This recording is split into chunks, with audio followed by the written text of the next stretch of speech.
Oke, baik. Bismillahirrahmanirrahim. Assalamualaikum warahmatullahi wabarakatuh.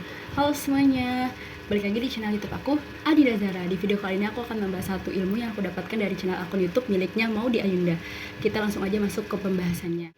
Aku benci belajar. Pasti kalian pernah kan ngalamin hal seperti itu.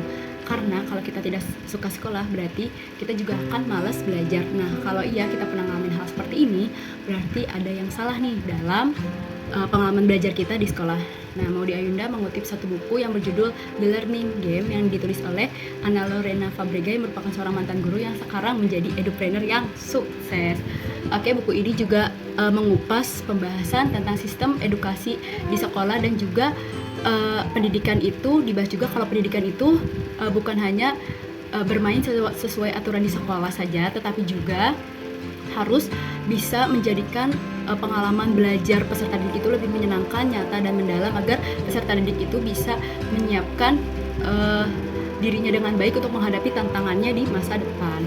Oke, langsung aja kita bahas ke insight pertama, yaitu bersekolah dengan baik atau belajar dengan baik. Seperti kita tahu, banyak sekolah ini masih terpaku dengan sistem nilai, dan angka. Nah, penulis itu juga ngasih tahu kalau di sekolah itu masih banyak mendefinisikan anak baik itu kayak anak yang patuh, anak yang nurut, dan anak yang nilainya bagus. Padahal sekolah itu harus bisa buat murid itu untuk berpikir kritis, untuk mengeksplor idenya, dan bisa untuk membangun pikiran independen siswa tanpa rasa takut atau tanpa takut mendapatkan nilai yang buruk. Terus abis itu juga di buku ini membahas 3 nih tanda berbahaya di sistem edukasi sekolah dan bisa menghilangkan rasa cinta anak terhadap belajarnya. Pertama itu ada pelajaran tanpa konteks. Jadi belajar teori tanpa konteks yang relevan ini membuat siswa itu merasa kalau belajarnya sia-sia. Kedua, sistem ranking itu bisa menciptakan anak itu jadi berlomba-lomba mendapatkan nilai yang bagus, terus bisa juga mengkategorikan anak yang bodoh dan anak yang pintar.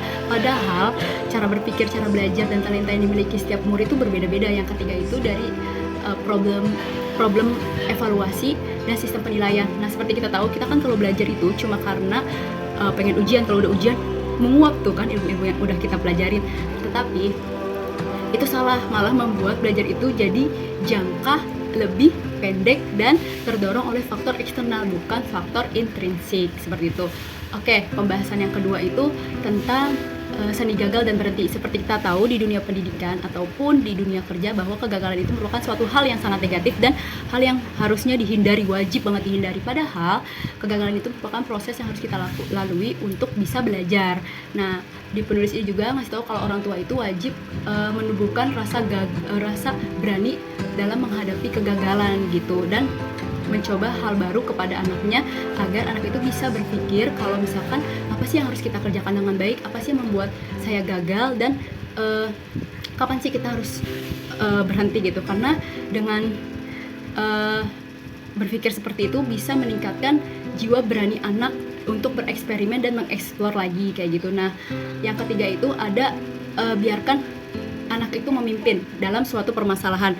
Misalnya kadang ada masalah nih, terus kita kan sebagai orang dewasa juga greget, rasanya pengen cepet-cepet bantu ngasih solusi biar cepet, biar masalah itu tertangani dengan instan gitu. Padahal itu cara yang salah menurut penulis, karena bikin anak kurang mandiri dan tidak bisa berkembang secara maksimal. Nah, oleh karena itu yang harus dilakukan